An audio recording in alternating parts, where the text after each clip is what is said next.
Hello and welcome to the Imaginations from the UMAC Futures. My name is Zhao Ke from the Electronic Science and Technology Museum, University of Electronic Science and Technology of China in Chengdu, Sichuan, China. I am also working as a co-chair of the UMAC Futures, which is an organization of young scholars from university museums around the world. In Imaginations project, we make online talks with young scholars from different university museums, from different countries and districts to listen to their voice, to follow the imaginations from the future. It's like the description and the observation of the current image by the young scholars to re-image and reconstruct the university museums after the pandemic. We hope it brings more hope, energy, and vitality. We have interviewed 7 speakers and posted the videos on UMAC website and the YouTube channel. Today, we are going to talk with a speaker from Brazil, Rebeca. Let's welcome her. Rebeca is a PhD candidate at the Museum of Archaeology and Ethnology at the University of São Paulo, Brazil. So, could you please say hello to the audience and give us a brief introduction of yourself and your institutions, Rebeca? Hello, everyone. My name is Rebeca, and I'm a PhD student at the Archaeology program at the Museum of Archaeology and Ethnology of the University of São Paulo here in Brazil. I also have a master's degree in museum studies from the same university. And here at the university, we only have 5 official university museums, actually 4.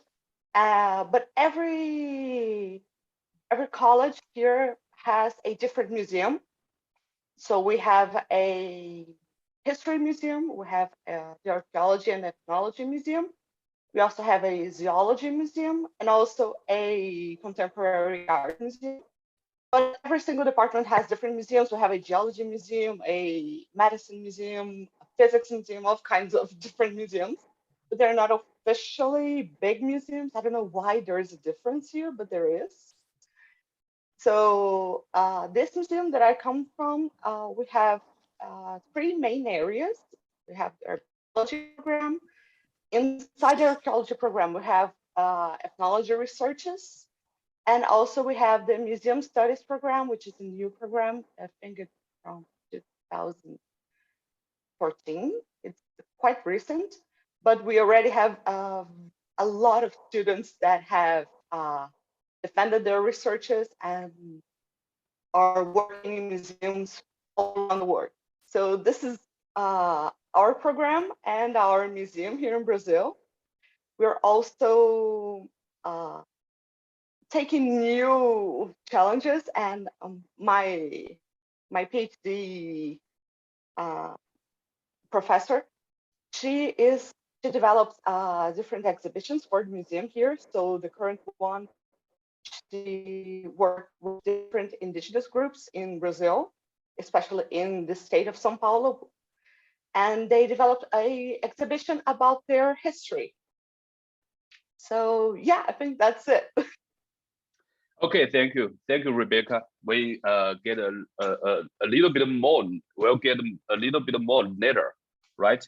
So, Yeah. I'm so delighted to have you here today to share your ideas about university museums, especially the observation of the interaction between university museums and the indigenous people. That is what a part of your research, right? So I'm so interested in that project. For this interview, we have just 4 simple questions for you. The first one is, what is the specific project or program you are working on right now, and why is it? I think maybe you will talk about the project you are working on. Just now we mentioned. Okay. Okay. So my research, my PhD research, I am studying the indigenous protagonism in museums. It was a coincidence, but the majority of them are university museums. I started selecting a few museums that I could study. All these museums, they already have a history of an exchange and partnership with different indigenous groups in their hometowns.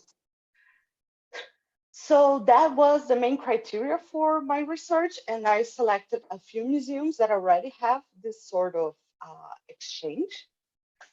So this way I could focus on how this relationship actually works in practice. It's quite easy to say that museums, especially museums in the Americas, that we have to be decolonized and we have to be more open to the public, but it's not actually quite easy to include new voices that are especially from outside the academia. The recognition of different knowledges is still very stiff.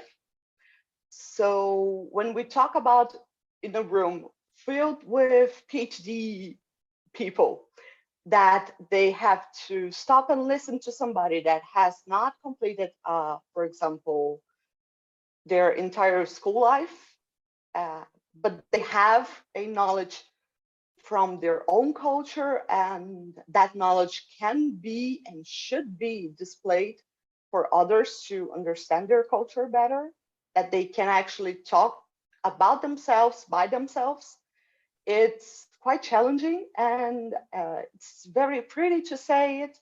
It's very nice to advertise it, but it's very, very difficult to actually achieve it. So my research focuses exactly on this point of the relationship, on how museums and indigenous groups work together to develop new exhibitions about these indigenous groups. For example, I told you about the exhibition that my professor has developed here in our university. And she actually worked with 3 different indigenous groups from the same part of São Paulo. And it was quite challenging. It was not it's not exactly a fast process, but it actually is a fast process if you take out all the stones in the way. So it does take some time to build up a relationship. They have to trust the museums that are working with them, that they are not just going to be used by the museum as a cheap merchandise, that they actually are going to have their voices heard, and they're going to have a speech space. So this kind of challenges is what we're actually looking for in this research. And museums have already a history of being colonization tools, especially here in Brazil. I think also in Argentina. Museums have always looked upon indigenous groups as research projects. They are the research topics, and look, I studied this different indigenous group, and this is their culture, and this is what they do. But it's always a person from outside talking about what they are seeing. Mm-hmm. There's nothing wrong with that. It's just that there has to be another point of view. If museums keep focusing on just one point of view, we end up being a very closed institution, and that's not the idea of a museum. We should open up to the public, and that public being everyone, and also not just being somebody that is, hey, I have the knowledge, come here and come learn with me. We can also talk to each other. We can have discussions about culture. I understand that this sort of exchange is easier in a humanities museum.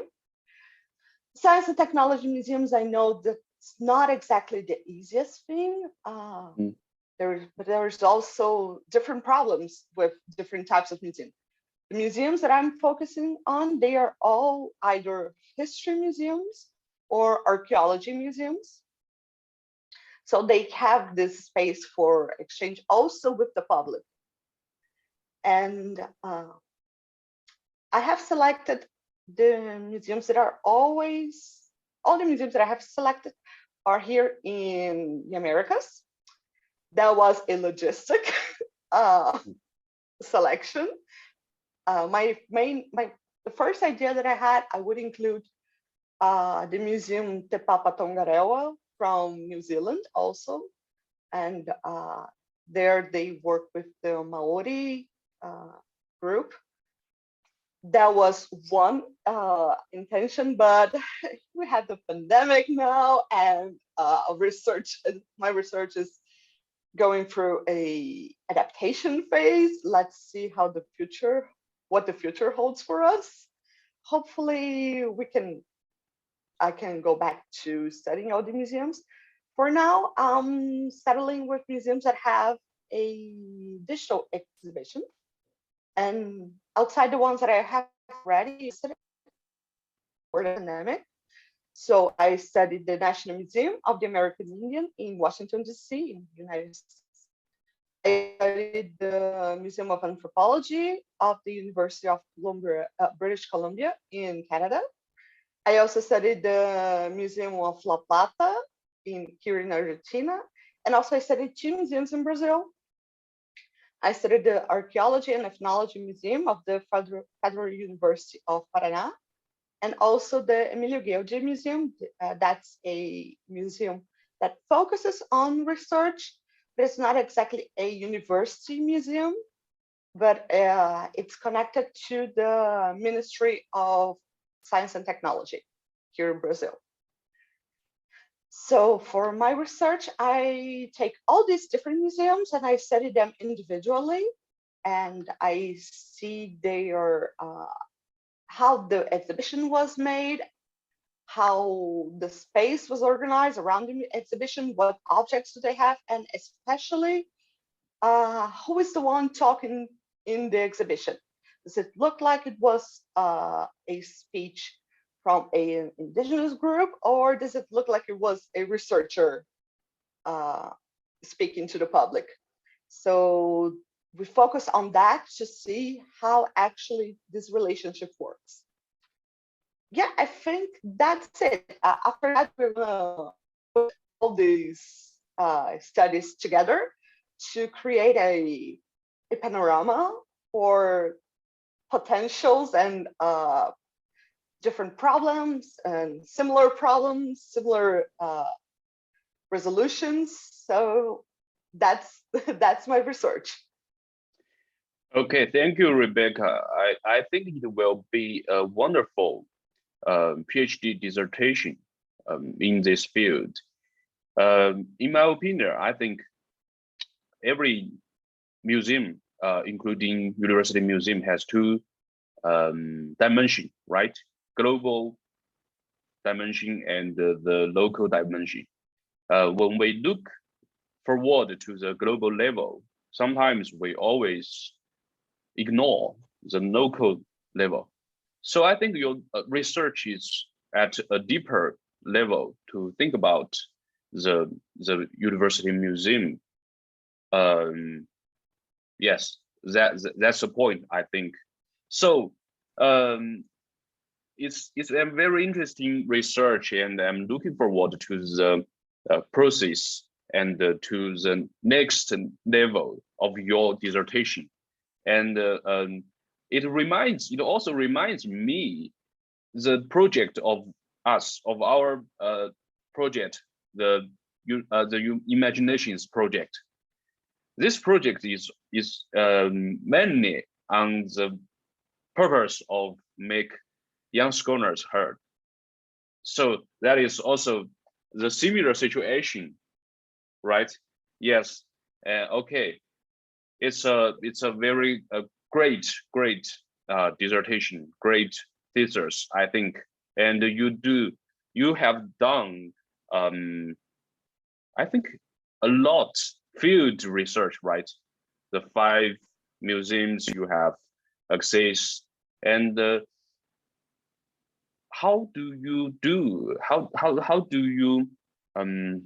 research on the online exhibition? Could you please tell us a little bit more? Yeah, sure.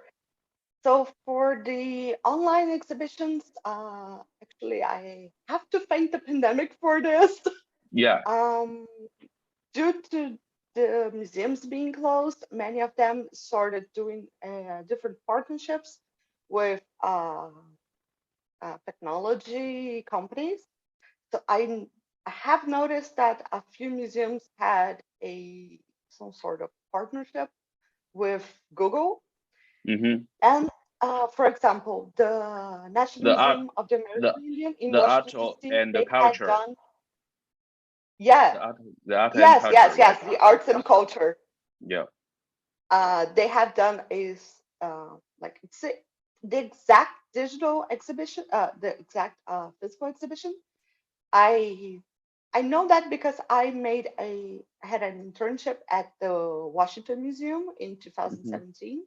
Mm-hmm. So that was when I collected all my data about that museum. They had a temporary exhibition from the Maori of New Zealand there, but also the digital exhibition that they have developed. It's kind of like Google Maps, that you just put yourself inside the museum and you can walk around and look at different cases and the panels. It's actually quite fun. I put it on the TV and I took a tour with my family. I said, hey, let's go to Washington, D.C. Museum. So during the pandemic, many museums had this sort of arrangement. Others have just put their research and their exhibitions online. So instead of looking at a screen with a panel that would be in the exhibition, I actually have the text of the panel with a photo of the object close to it. So there has been this adjust in the museums for the digital world. So the pandemic actually helped with that. Here in Brazil, we've had a lot of smaller museums that have taken the digital world during this period. So that's actually making it a little bit easier to accomplish my research without actually having to go there. But there's also that that need that you have to be there to actually feel the space and see if, I don't know, for example, if the museum has a speech from a certain indigenous individual, where do they put that in the room? Is it in a separate corner, very very hidden, or is it on the main part of the exhibition? Does it have a focus? So being in the museum has that offers that possibility to actually see how the exhibition was intended. So what was the idea? What is the main focus actually in the exhibition? In the online exhibitions, that is a little bit difficult because they're all put together. So you don't actually have a physical idea, like the distribution of space. So yeah, there is a positive thing about the online exhibitions, but there is also a difficult one that for my research specifically, it makes a little bit difficult because I'm not just looking for the exhibition content, like what are the objects or what is the narrative that it's in, but also how it's distributed in the space. What kind of colors do they use? What's an intrinsic message that they're telling us but not telling us? All right. That is a smart solution. Okay, from the you can get more information and the online exhibition from the Google art and culture, And sometimes you can find something just on the website or official website of some museums, right? And it gives us another view to observe the museum, I think, from the online exhibition. Maybe you cannot get all the information like meeting in person to talk with people, but you can get another dimension from the online exhibition. Okay, so let's end the first question. Let's move to the second question. If you are curating an exhibition, what object do you want to display or collect most related to the past 2 years? So if I were curating an exhibition, I think the object that I would have the most interest in is actually not exactly an object. It's something that I've seen in the exhibition that my professor has curated with these indigenous groups that I have told you about. It's a understanding of the Guarani, of how time works. They made a sketch for us and we put it on the exhibition. And it shows how circular time is. So it's not actually that we have a timeline, right? And we see it as a line. It's plain. It has one beginning, one end. The Guarani, they have a different view of the world. So it's a spiral that goes around itself. So yeah, I think that's what I would put, just a way for us to really understand that different points of view, they are not necessarily opposite, they're just different. So yeah, I think I would put that. Yeah, it's fantastic. It's a fantastic choice. Okay, let's move to the third question.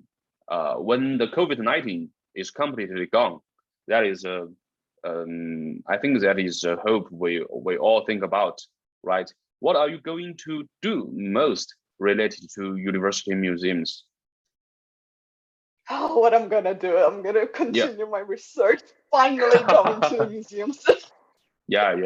Of course, get it. It was quite fun during this period that my university museum was also closed, so nobody could go anywhere, not even the library. I had a few books here with me for a year and a half.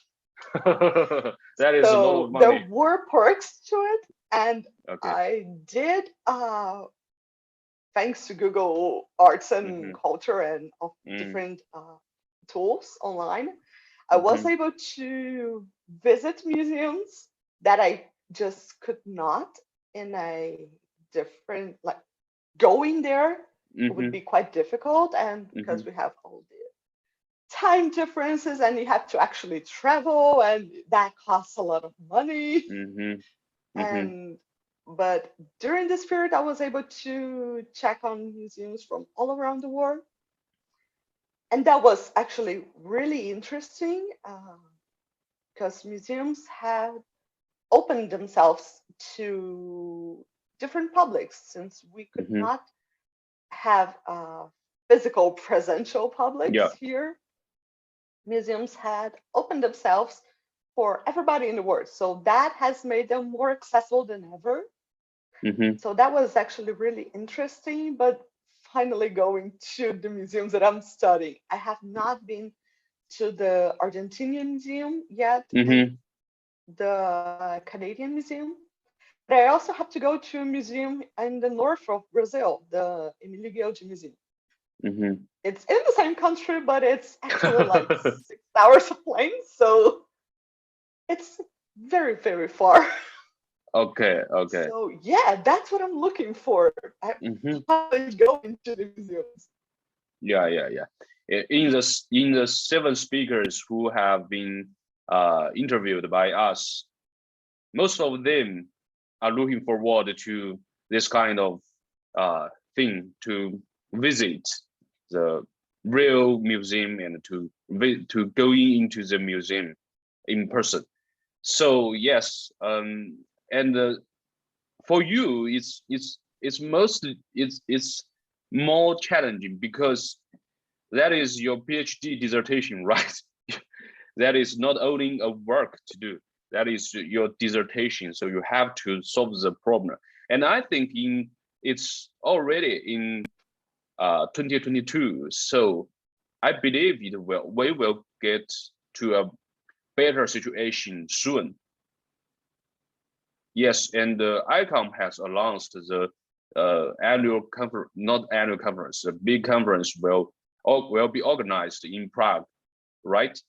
This year. Yeah. So yes, it will be maybe a hybrid conference, but I believe there will be a more real conference in Prague. Scholars meet Yeah, I in believe there will person. be. Yes, and we are trying to get there. Yes, we are trying to get there. So let's just hope the better situation. Okay. Yeah, otherwise I'm gonna have trouble with my my due date. Yes, and so let's move to the last question. It's kind of a relay question. It's very interesting. I call it question in a bottle, sort of message in a bottle.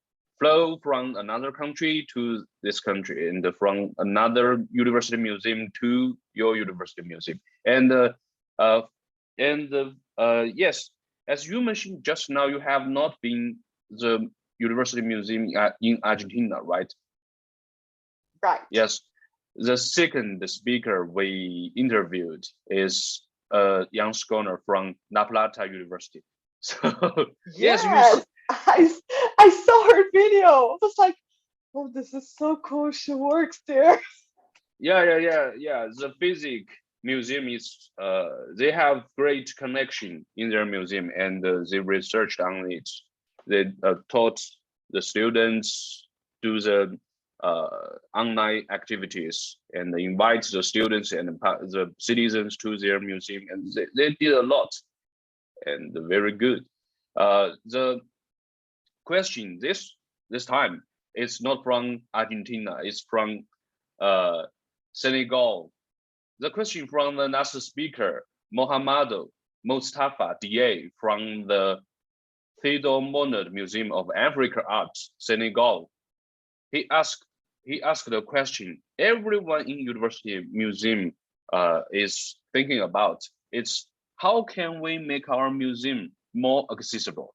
I think you just now have answered some questions, and you can yes, you can answer more. How can we make our museum more accessible?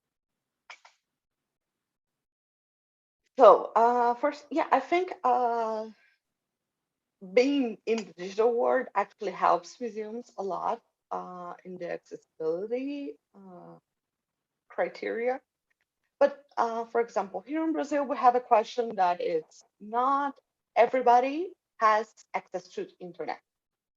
And that is an issue in a lot of different countries, in actually different regions. For example, here in São Paulo, yeah, we cannot say that somebody has never had access to internet, but we have different states and very small cities here that that's not their main focus. They actually have bigger problems to deal with.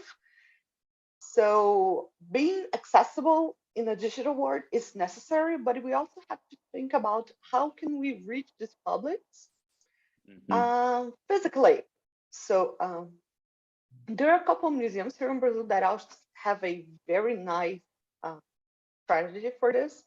They actually put together traveling exhibitions that are put in a truck. So they get a very large truck and they put the exhibition inside it and put it together there. And this truck just goes traveling around different cities from the countryside. That I think is a fantastic idea. To make museums physically more accessible, but we also have to think that accessibility is not just being able to physically go to a museum, but also being able to understand what's said in such museums. So during my graduation, I have studied geosciences and environmental education, and we had a course that was a translating scientific knowledge to public knowledge. The idea of that course was that we should learn to speak about science without actually sounding sciencey, so that everybody could understand what we're talking about, even if they had not had a lot of study, or if they are people that had, for example, difficulty in learning. That is one thing that I think museums should focus a lot more, that we are not focusing enough, is how we can talk about our science and our researches for the main public and the museum public in a way that it does not bore them, but they actually can not just learn, but actually can talk back to us and tell us stuff from their point of view and from their perspectives that are related to that, and we can actually have a conversation. It's quite difficult to have a conversation with somebody when you have no idea what they're talking about. You just stay there and just, okay, you're saying words. I have no idea what you're saying, but you sound very smart. That's not what how museums should be seen at. We should be seen as places that are for exchange of different experiences, different knowledges. And I think especially university museums, we have that sort of, or we should have that sort of commitment, that we are talking to a larger public, that it's not necessarily a tourist. For example, in larger museums, in this very big and full of money museums, university museums tend to be a little bit smaller and tend to be not so grandiose. But we actually have the possibility to be closer to the public that is actually living close to the museum. For example, in my museum here in Brazil, we actually live close, the museum is actually close to a community that is a very poor community. And the museum actually has different activities with kids from this community. So they could actually see the museum as a place that also belongs to them. And I think that making museums more accessible, we should also look at that. How can we actually be inclusive of everybody that we are around? A museum is there to serve first and foremost its community. So making us accessible to the people closer to us, even though we are not from the science world and the academic world, that should be our main focus. And then we can look abroad and aim to be bigger. I think museums should aim to be known around the world. I think that kind of exchange, it's very, very healthy for museums, that we can look at different experiences. But we also have to look first inside and what's closer to us and what makes us us. Thank you, Rebecca. Yeah. Thank you. Yes, I agree with you. When we are a university museum, how can we make us more accessible? The first way is to think, to consider the small group, like your research, some small group which is easy to ignore. So in our conscience, we have to consider them. That makes us more visible for them, and they will go to the museum. And in our real life we can take advantage of diversity of methods to make us reach the area, to reach the country, the people. Just now you mentioned the truck. Yes, we have the similar thing in Sichuan, in Chengdu, in our province. There is a museum, they have a truck. We call it mobile museum. Yeah, they put some archaeology objects into the truck, and they travel from Chengdu to Tibet, and to make them visible to the people there, and it travels around the country and exchanges the knowledge to the people in the countryside, some area.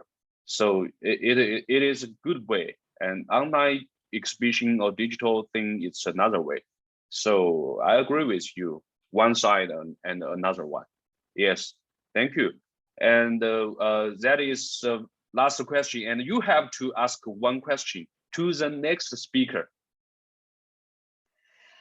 Okay, so my question to the next speaker is, considering this pandemic scenario that we have lived for the past 2 years, entering the third year now, what kind of lessons have university museums learned? Have we done some adaptations? Have we learned something from our difficulties? Or have we just stood there and wait? That is my question for the next speaker. Wow, that is an impressive question. Yes, that is a question of philosophy, right? Yes, and yeah, and this question I have discussed with some colleagues in our university or in my city, and the third point just now you mentioned is if we just wait and look and that thing. Yes, I think University Museum is always a pioneer in museum field. The first one, Archaeology, and the first museum in China is a university museum established in the beginning of 20th century. Yes, and it is always university museum, right? So we can be the pioneer, not just wait and look and to react to the past situation. Yes, we can try everything, and the academic thing in your university is your strong background. Yes, it's my answer, and we'll look forward to the next speaker's answer. Okay. Yeah. Okay. It was really a wonderful talk with you, Rebecca. Thank you so much. And of course, thanks to our audience. Hope they enjoyed and join us next time. At last, I would like to say, UMAC Futures, we are coming. That's all from me today. See you next time.